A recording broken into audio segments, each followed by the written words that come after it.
عزاداری قائم کرنا چاہ رہے تھے تو اس شہر پر اللہ تعالیٰ کا کرم ہوا کہ اللہ تعالیٰ نے خطیب اعظم مولانا محمد شفیع اوکاروی علیہ رحمہ کی صورت میں ایک ایسی شخصیت ہمیں دی کہ جنہوں نے اغیار کے ان تمام منصوبوں کو خاک میں ملا دیا. اپنی خطابات کے ذریعے، اپنی تحریروں کے ذریعے، اپنی وعظ و نصیحت کے ذریعے وہ فضا قائم کی کہ اغیار کو پھر جہاں پر جگہ نہ ملی، اور وہ نتیجہ تھا کہ آپ نے 1956 میں جماعت اہل سنت کی بنیاد رکھی. اس جماعت اہل سنت نے نہ صرف اس شہر کو بلکہ پورے ملک کو قیادت فراہم کی. اس ملک میں اہل سنت کو غلبہ عطا فرمایا، اور وہ وقت تھا کہ جب 70 کا انتخاب ہوا تو خطیب اعظم کی نگر نگر کوچا کوچا ان خطابات کی بدولت اہل سنت ایک سیاسی غلبہ بھی پا چکی تھی. آج ہم لوگ اکثریت کے دعوے دار ضرور ہیں اور یقینی دعوے دار نہیں ہیں، بلکہ ہم فی الحقیقت اس ملک میں اکثریت میں ہیں، مگر اپنے آپ کو ہم نے منتشر رکھا ہے. آج بھی ہمارے مشائخ اس بات کے منتظر ہے کہ کچھ لوگ آگے بڑھے اور اس ملک کے اندر کوئی مثبت پیغام دے. تو آج بھی جماعت اہل سنت وہ جماعت ہے جو خطیب اعظم نے جس کی بنیاد رکھی تھی، اس جماعت کو ہم وابستہ ہو کر اسے مضبوط کر کر اس کو چاروں سو پھیلا کر ہم وہ مقاصد حاصل کر سکتے ہیں. آج 50 سال سے زیادہ کا عرصہ اس جماعت اہل سنت کو قیام کو ہو چکا.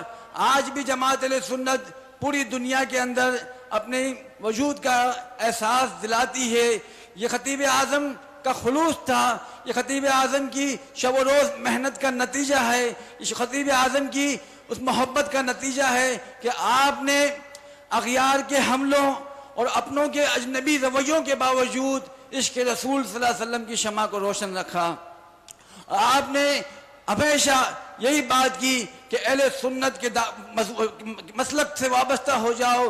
کہ آپ سیاسی میدان میں ہو، سماجی میدان میں ہو، مذہبی میدان میں ہو، یا خانقاہیں ہو، مدارس ہو، مزارات ہو، ہر ایک شخص اپنے مسلک سے سچا وابستہ ہو جائے. تو خطیب اعظم کے اس خواب کی تعبیر ہے، تو انشاءاللہ تعالی ہم اس خواب کی تعبیر کو عملی جامہ پہنا سکتے ہیں. شرط یہ ہے کہ اپنے آپ کو منظم کر لیں، ایک پلیٹ فارم پر مضبوط کر لیں. جماعت اہل سنت جو اہل سنت کی ایک بڑی جماعت ہے، ایک قوت ہے، اس کے ساتھ اپنی وابستگی کو مضبوط کیجئے. خطیب ملت کی ان شفقتوں اور محبتوں کے ساتھ، شکریہ کے ساتھ، کہ ہمیشہ شفقت فرماتے ہیں اور انشاءاللہ فرماتے رہیں گے. وما علینا الا البلاغ المبین.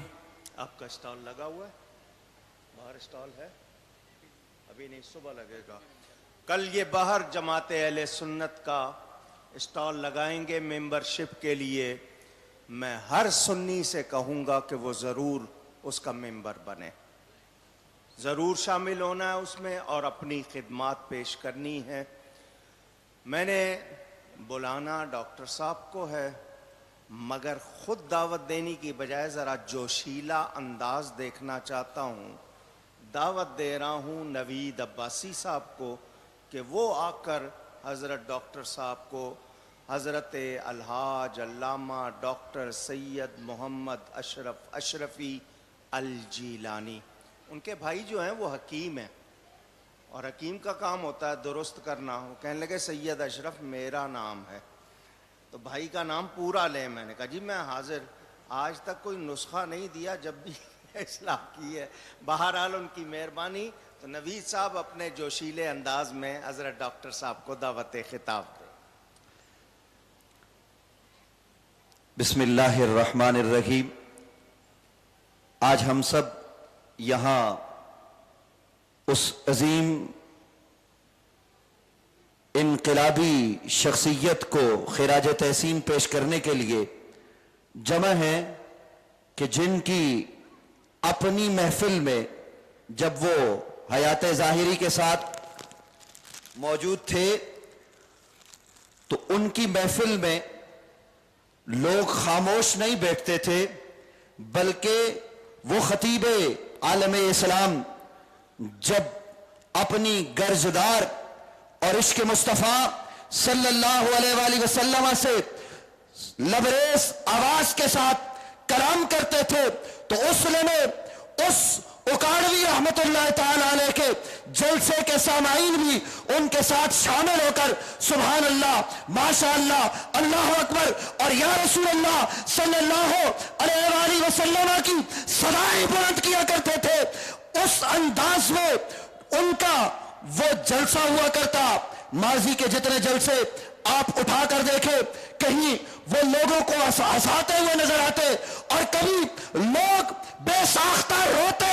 آج خراج تحسین پیش کرنے کا ایک طریقہ وہ ہے جو علامہ حمدانی بتا کے گئے کہ ان کی تعلیمات کو اپنایا جائے اور ان کی تقاریر کو سنا جائے، ان کی تصانیف کو پڑھا جائے۔ پر ایک طریقہ یہ ہے کہ جس طرح ان کی زندگی میں لوگ ان کے سامنے خاموش نہیں بلکہ گرجدار آواز میں ماشاءاللہ سبحان اللہ بلند کرتے تھے، آج ان کی یاد میں منعقد ہونے والے عرس کی محفل میں بھی آپ خاموش نہ رہے بلکہ سبحان اللہ ماشاءاللہ کے کلمات بلند کرے اور ان کلمات کے ثواب کی نیت قبلہ اقاڑوی صاحب رحمت اللہ تعالی علیہ کی طرف کرے۔ انشاءاللہ رب العالمین اپنے حبیب کے صدقے آپ کے کہے ہوئے یہ کلمات ان کے حق میں قبول فرمائے گا۔ میں زیادہ وقت نہیں لیتا، بغیر کسی تاخیر کے حکم کے مطابق دعوت خطاب دے رہا ہوں۔ پر لوگوں اس حال میں کہ کوئی لفظ خاموش نہ رہے اور کوئی ہاتھ نیچے نہ رہے، اس انداز میں رب کی کبریائی کا نعرہ بلند کرو تاکہ مرکز میں لیٹے حضرت قبلہ اقاڑوی صاحب ہماری اس آواز کے گواہ بنے اور قیامت کے دن گواہی دے کہ ہاں میرے عرس میں آنے والے میرے چاہنے والوں اور مجھ سے عشق کرنے والوں نے پروردگار تیری کبریائی کا نعرہ بلند کیا تھا۔ تو میں آپ کی محبتوں میں انتہائی ادب کے ساتھ التماس گزار ہوں، ایک عظیم سید زادے اور ایسی شخصیت کہ جن کا کام اور جن کا نام بولتا ہے، اور جس طرح علامہ حمدانی دامت برکاتہم العالیہ فرما رہے تھے کہ وہ قافیہ بندی کے انداز میں خطاب کرتے ہیں اور بہت خوبصورت خطاب کرتے ہیں۔ ان کے خطاب میں ہمیں جوش بھی نظر آتا ہے، ولولہ بھی نظر آتا ہے۔ عشق مصطفیٰ صلی اللہ علیہ وآلہ وسلم نبی کے آل کے شہزادے کی زبان سے ہمیں نکلتا ہوا نظر آتا ہے۔ آپ کی محبتوں میں انتہائی ادب کے ساتھ التماس گزار ہوں، حضرت علامہ مولانا پیر طریقت رہبر شریعت سید ابو المکرم محمد اشرف اشرفی چیرانی دامت برکاتہم القدسیہ سے تشریف لائے اور اپنے خیالات کا اظہار فرمائے۔ آپ بھی اپنی محبتوں کا اظہار کریں۔ نعرہ تکبیر! مزہ نہیں آیا جب تک میں بھی مائک نہیں چھوڑوں گا۔ لوگ کہتے ہیں اتنی آواز نکالو مدینے پہنچے، میں کہتا ہوں مدینے والے کو اس کی حاجت نہیں، وہ کریم آقا تو دلوں میں چھپے ہوئے رازوں کو جانتے، پر اتنی آواز تو نکالو کہ اس بلڈنگ تک پہنچ جائے اور یہ در و دیوار گواہ بن جائے۔ نعرہ تکبیر! نعرہ رسالت! مزہ نہیں آیا؟ اقاڑوی صاحب حضرت علامہ حمدانی کہہ رہے تھے کہ وہ حضور اکرم صلی اللہ علیہ وآلہ وسلم کا ذکر کرتے رہے، وہ ذکر جس کو رب نے بلند کیا ہے۔ تو اقاڑوی کے چاہنے والوں، حضرت اقاڑوی کے عرس میں آنے والوں، ان کے در سے خیرات پا کر رب کے حبیب کا نعرہ مستانہ آواز میں بلند کرو۔ نعرہ رسالت! نعرہ رسالت! نعرہ رسالت! فیض اقاڑوی! فیض اقاڑوی! انتہائی ادب کے ساتھ ملتمس ہوں حضرت علامہ ابو المکرم سید محمد اشرف اشرفی جیلانی دامت برکاتہم القدسیہ سے تشریف لائیں اور خیالات کا اظہار فرمائیں۔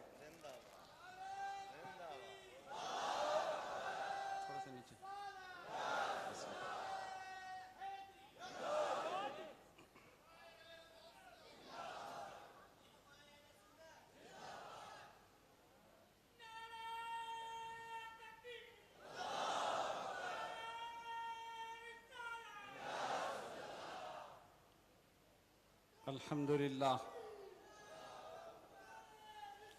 الحمدللہ رب العالمین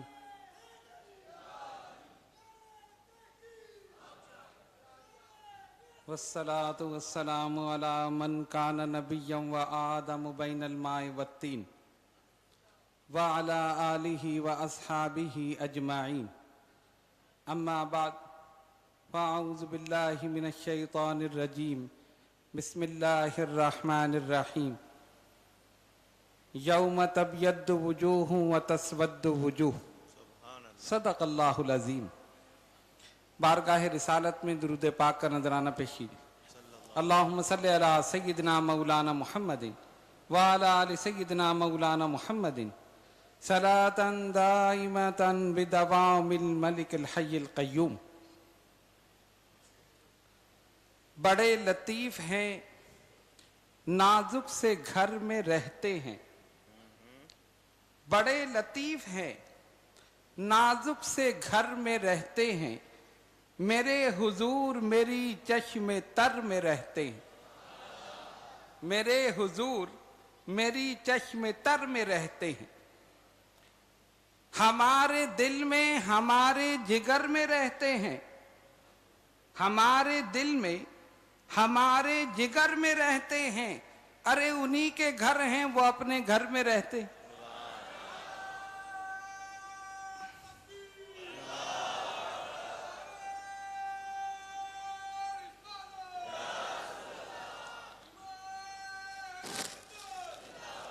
انہی کے گھر ہیں وہ اپنے گھر میں رہتے ہیں یقین والے کہاں سے چلے کہاں پہنچے یقین والے کہاں سے چلے کہاں پہنچے جو اہل شک ہیں اگر میں مگر میں رہتے ہیں بات سمجھ رہے ہو یقین والے جنہیں یقین محکم ہو جب وہ کاڑوی صاحب کے عرس میں آئے ہو تو یقین رکھو فیض ملے گا یقین ہے یا نہیں کس کس کو یقین ہے یقین ہے تو انشاءاللہ یقیناً ملے گا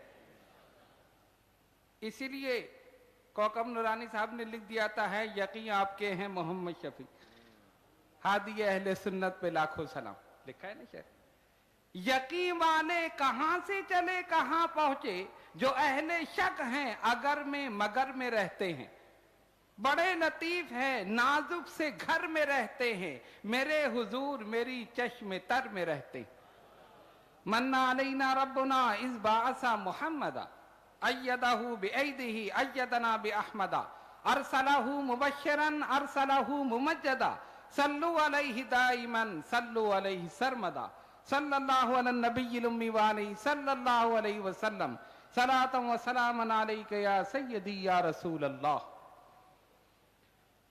خطیب ملت علامہ ڈاکٹر کوکب نورانی اوکاڑوی دامت برکاتہم العالیہ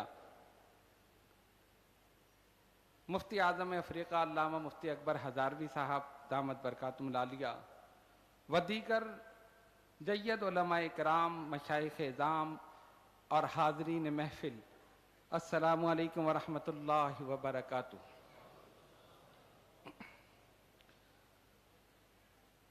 کوکب نورانی صاحب نے اس لیے اعلان نہیں کیا کہ یہ آرام سے کریں گے اور ہمارے فاضل نوجوان سے اعلان کرایا کہ یہ زوردار کریں گے اور واقعی انہوں نے اتنا زوردار کیا کہ میں خود پریشان ہو گیا کہ اب میں تقریر کیا زوردار کروں زوردار گرجدار شاندار یہ طاقت لسانی یہ آواز کی فراوانی یہ الفاظ کی طغیانی تو مجھے تو ہو گئی حیرانی اور ساتھ میں پریشانی کہ میں کیا دکھاؤں اپنی زور بیانی لیکن پھر میں نے سوچا کہ میرے ایک طرف مخدوم سمنانی تو دوسری طرف غوث جیلانی دور ہو گئی میری پریشانی اتنا زوردار اعلان کیا خیر بہرحال کوشش کروں گا کہ جیسا اعلان کیا ایسی تقریر بھی کروں وما توفیقی الا باللہ العلی العظیم جس آیت مبارکہ کی تلاوت سے اپنے آپ کو مشرف کیا ارشاد ربانی ہوا یوم تبید وجوہ و تسود وجوہ قیامت میں کچھ چہرے سیاہ ہوں گے کچھ سفید ہوں گے اور یہ چہرہ بھی بڑی عجیب چیز ہے. جو بھی سامنے آتا ہے پہلے نظر چہرے پر پڑتی. انسان ہو تو نظر چہرے پر, حیوان ہو تو نظر چہرے پر, فرشتہ ہو تو نظر چہرے پر. جو بھی سامنے آیا پہلے نظر چہرے پر. اللہ تبارک و تعالیٰ نے چہرہ ہی ایسا بنایا جس کو دیکھ کر پتہ چل جائے آنے والا کیسا ہے, آنے والا کیسا ہے. اور میرے آقا صلی اللہ علیہ وسلم نے کچھ چہروں کی نشاندہی بھی فرما دی. حل انبئکم بخیارکم, کیا میں تمہیں نہ بتاؤں تم میں بہترین لوگ کون ہیں؟ نعم یا رسول اللہ صلی اللہ علیہ وسلم, ضرور بتائیے. خیارکم الذین اذا رؤوا ذکر اللہ, بہترین لوگ وہ ہیں ان کے چہروں کو دیکھو تو اللہ یاد آ جائے. نشاندہی بتا دی. ولی اللہ کا چہرہ ایسا ہوگا جب تم دیکھو گے اللہ یاد آ جائے گا. کیوں؟ چہرہ حدت نار بھی ہے اور مطلع انوار بھی. چہرہ شیطان صفت بھی ہے اور فرشتہ صفت بھی.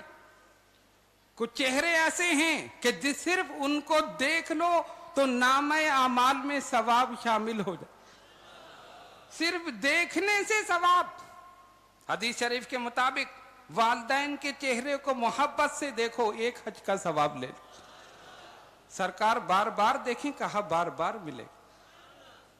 والدین کے چہرے کو دیکھو اطمینان ملتا. کچھ چہرے ایسے دیکھو دل کو اطمینان ہے, سکون.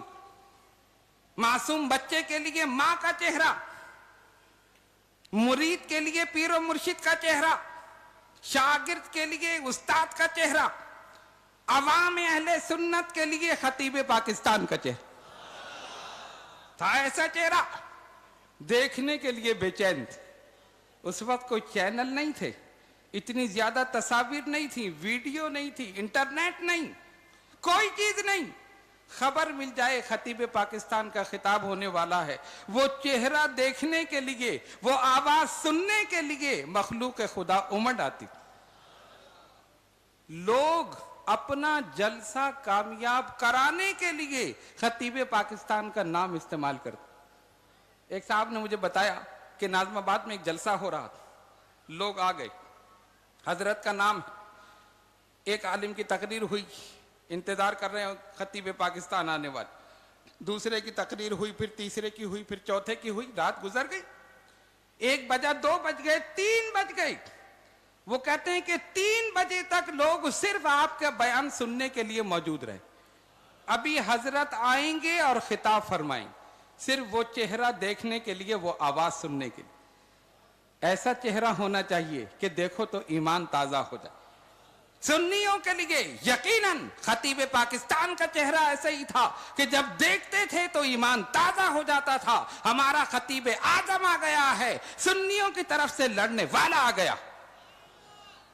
تو کچھ چہرے ایسے ہیں دیکھو تو سکون ملتا ہے, اور جیسے ہی نظر پڑے زبان سے نکلتا ہے سبحان اللہ, زبان سے نکلتا ہے ماشاء اللہ. اور کچھ ایسے ہیں دیکھو تو کہو انا للہ, موڈ ہی خراب ہو جاتا. ارے یہ پتہ نہیں کہاں سے ہے نا, چہرے ہی بتا دیتا اپنا ہے یا دوسرا. سنیوں کے چہرے ہی الگ ہیں, چہرے ہی الگ ہیں. ان کے چہرہ کہیں بھی مل جائے آپ پہچانتے نہیں پہچانتے, کیا بات کی ہو نہ کی ہو, چہرہ دیکھ کر سمجھ گئے سنی نہیں, یہ الگ ہے. اور سنی آ رہا ہے پتہ چلتا ہے غلام غوث اعظم آ رہا, غریب نواز کا ماننے والا آ رہا, مجدد الفسانی کا ماننے والا آ رہا ہے, امام احمد رضا کا عاشق آ رہا. چہرہ بتا دیتا ہے. تو چہرہ ایسا ہو کہ آدمی دیکھے تو سبحان اللہ کہے. لیکن یہ چہرہ بنے کیسے, یہ چہرہ کیسے بنا؟ ان کے چہرے پر جو نور تھا عشق رسول کا نور تھا, علم کا نور تھا, محبت کا نور تھا, خلوص کا نور تھا. جس خلوص کے ساتھ سنیت کی خدمت کی اور عشق رسول اپنے سینے میں رکھا, اللہ نے چہرہ ایسا پر نور کر دیا کہ جس نے دیکھا وہی قربان ہو گیا.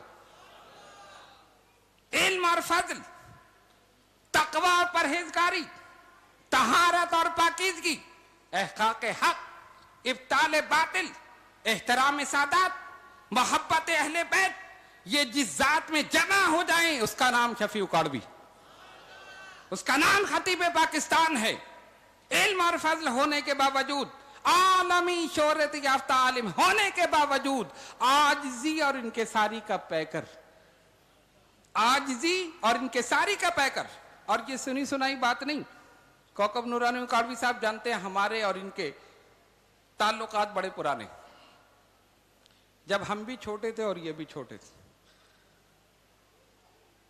خطیب پاکستان موجود تھے، میرے والد گرامی اشرف المشائخ حضرت ابو محمد شاہ سید احمد اشرف اشرفی الجیلانی نور اللہ مرقدہ آپ کے گھر میں تشریف لے جاتے، ڈائری اٹھا کر جو تاریخ ہوتی اس پر کاٹ دیتے اور اپنی تاریخ لکھ دیتے، اور خطیب پاکستان کچھ نہیں کہتے۔ اتنا گہرا تعلق اور اتنی محبت، اور عاجزی، انکساری اور محبت کا کیا عالم تھا۔ ہمارے علاقے میں فردوس کالونی میں ایک جلسہ ہوا میلاد النبی صلی اللہ علیہ وسلم کے سلسلے میں، اور اسٹیج اتنا ہی تھا جتنا کہ یہ اسٹیج۔ خطیب پاکستان تشریف لائے، آپ کے تشریف لانے سے پہلے جو اسٹیج کی سیڑھیاں تھیں وہ کچھ گڑبڑ تھیں تو لوگوں نے ہٹا دی، ایک صاحب نے پیر رکھا وہ بیچارے گر گئے، تو لوگوں نے کہا کہ حضرت آئیں گے تو ایسا نہ ہو کہ تکلیف ہو تو یہ ہٹا دو، اسٹیج نیچے ہی تھا ایسے ہی۔ خطیب پاکستان تشریف لائے، لوگوں نے نعرہ تکبیر نعرہ رسالت لگایا، میرے والد گرامی کھڑے ہوئے ان کے استقبال کے لیے۔ جب خطیب پاکستان اسٹیج کے قریب تشریف لائے تو والد گرامی نے سیدھا ہاتھ بڑھایا، خطیب پاکستان نے ان کا ہاتھ پکڑ لیا اور آپ نے ایسے پکڑ کے انہیں اوپر لے لیا۔ لیکن اس وقت جب آپ اوپر آئے آپ کی آنکھوں میں آنسو تھے، فرمایا حضرت آپ آل رسول ہیں، جس طرح یہاں پکڑ لیا ہے وہاں بھی پکڑ لیجیے۔